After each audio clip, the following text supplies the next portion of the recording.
ప్రస్తుతం మనతో పాలకుర్తి ఎమ్మెల్యే గారు యశస్విని రెడ్డి గారు మనతో ఉన్నారు. నమస్తే అక్క. నమస్తే. చెప్పండి మేడం, మొదటిసారిగా ఎమ్మెల్యే అయ్యాక మీరు ఈ వెలిమిడి ఆలయానికి రావడం జరిగింది. ఎలాంటి పూజలు నిర్వహించారో, ఆలయ అభివృద్ధికి ఎలా చేద్దాం అనుకుంటున్నారు? ఇది మొదటిసారి వెళ్ళడం కూడా జరిగింది. నేను వెల్లుమిడికి మా అత్తమ్మ వెళ్ళిండ్రు, కానీ నాది ఇది మొదటిసారి. అది కూడా వైకుంఠ ఏకాదశి రోజు పోవడము చాలా మంచి రోజు. ఈరోజు పూజలు కూడా మంచిగా జరిగినాయి. అక్కడ కొండలు, అదంతా ప్రశాంత వాతావరణం ఉంది. ఇంకా అర్చకులు, ఇంకా కొంతమంది సిబ్బంది అవసరం అని చెప్పడం జరిగింది అక్కడున్న వాళ్ళు. తప్పకుండా కూడా మేము అవన్నీ చేస్తాం. ఇంకా భక్తులకు కూడా ఏమేమైతే సదుపాయాలు కలిగాలో అవన్నీ కూడా తప్పకుండా చేస్తాము. అక్కడ మటుకు చాలా బాగుంది, ప్రశాంతంగా. ఇప్పుడు మీరు ప్రచారంలో ఏదైతే పాలకుర్తి బస్ స్టాండ్ తీసుకొస్తామని చెప్పారో అది కార్యాచరణ దాల్చుతుందా? తప్పకుండా చేస్తాం. కొంచెం ముందో వెనకనో కావచ్చు, కానీ అది తప్పకుండా చేస్తాం. మహాలక్ష్మి పథకం మీద మహిళలు ఎలా ఫీల్ అవుతున్నారు? ఇక్కడ మహిళలు అందరూ వాళ్ళకి ఇన్ని రోజులు ఏమేమి కోరికలు ఉన్నాయో, ఎక్కడెక్కడ పోవాలని, అది అవసరం ఉన్నా లేకపోయినా వాళ్ళు వెళ్ళడం జరుగుతుంది. ఎందుకంటే వాళ్ళందరూ ఇదే మంచి, ఎప్పుడైతే పథకం అమలు అయిందో ఇంకా వాళ్ళు బాగా ఎంజాయ్ చేస్తున్నారు. అంటే కాలేజ్కి వెళ్ళే వాళ్ళకేమో వాళ్ళ అవసరాలు తీరుతున్నాయి ఇబ్బంది లేకుండా. ఇంకా అట్లనే ఎక్కడికైనా గుడ్లకి దూర ప్రయాణం చేయాలనుకున్న వాళ్ళు కూడా ఆ గుడ్లకి యాత్రలకు కూడా పోతున్నారు. వాళ్ళందరూ చాలా హ్యాపీగా ఫీల్ అవుతున్నారు, మహిళలందరూ కూడా.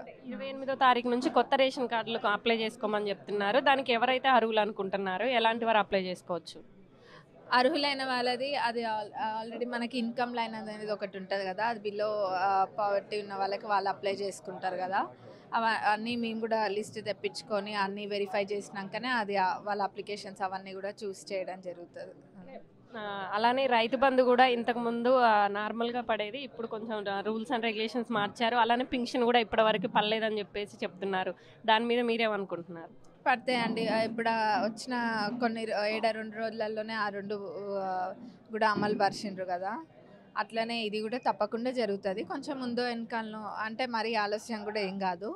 ప్రభుత్వం చెప్పింది 100 రోజుల లోపల అన్ని పథకాలను కూడా అమలు పరుస్తామని చెప్పిండ్రు. అన్నట్టుగా తప్పకుండా కాంగ్రెస్ ప్రభుత్వం అన్ని పథకాలను అమలు పరుస్తుంది.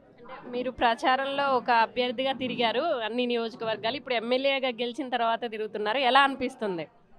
మంచిగా అనిపిస్తుంది. అంతకుముందు దాకా వేరే, ఇప్పుడు ఇంకా బాధ్యతతోటి ముందుకెళ్ళాలి. అన్నీ వాళ్ళకి చెప్పడం కాదు, చెప్పినాక ఏమేమైతే చెప్పినామో అవన్నీ కూడా చెప్పిన తీరుగా చేసుకుంటూ ముందుకెళ్ళాలన్నది మా ఉద్దేశం. అదే కాకుండా వాళ్ళకి ఇప్పుడు ఊర్లకి మళ్ళీ అన్ని ఊర్లకి వెళ్తామని చెప్పిన నేను. తప్పకుండా అన్ని ఊర్లకి తండలకి తప్పకుండా వెళ్తాం. వెళ్ళి అక్కడ ఏమైనా సమస్యలు ఉన్నా అవి కూడా తెలుసుకుంటాము. అదే కాకుండా వేరేవి ఇప్పుడు ఏవేవైతే ఉంటాయో ఇళ్ళకి ఎవరు అర్హులు అవన్నీ కూడా మేము లిస్ట్ అన్నీ ప్రిపేర్ చేసుకొని ఎప్పుడైతే టైం వస్తుందో ఆ టైంకి అవన్నీ మా దగ్గర రెడీ ఉండేటట్టుగా మేము చేసుకుంటాం. అంటే కొంతమంది మహిళలు కొన్ని చోట్ల ఇబ్బందులు పడుతున్నారు, పోలీస్ స్టేషన్కి వెళ్ళినా న్యాయం జరగట్లేదు అని అంటున్నారు. అలాంటి వారికి మీరు ఎలా సాయం చేయబోతున్నారు? ఈ వేదిక ద్వారా నేను చెప్తున్నా, అట్లా ఎవరైనా మహిళలకు అన్యాయం జరుగుతుందని అనుకుంటే నేరుగా మీరు ఎవరు లీడర్స్ కూడా అవసరం లేదు. ఏ మహిళలకైతే అన్యాయం జరుగుతుందో వాళ్ళు మా క్యాంప్ ఆఫీస్కి వచ్చి డైరెక్ట్గా నన్ను కలవచ్చు. ఏ సమస్య ఉన్నా నేను వింటా, తప్పకుండా విని అది మీకు సహాయంగా, మహిళలందరికీ కూడా సహాయంగా ఉంటా.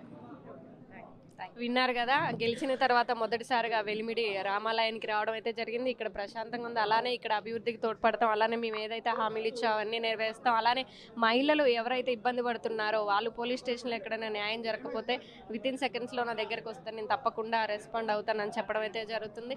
ఇలాంటి మరిన్ని విశేషాలు మీ ముందు తీసుకొస్తుంది మీ RTV. మరిన్ని వీడియోస్ కోసం ఛానల్ ని సబ్స్క్రైబ్ చేయండి. లేటెస్ట్ అప్డేట్స్ కోసం వాట్సాప్ ఛానల్ ని ఫాలో చేయండి. అండ్ లింక్ డిస్క్రిప్షన్ లో ఉంది.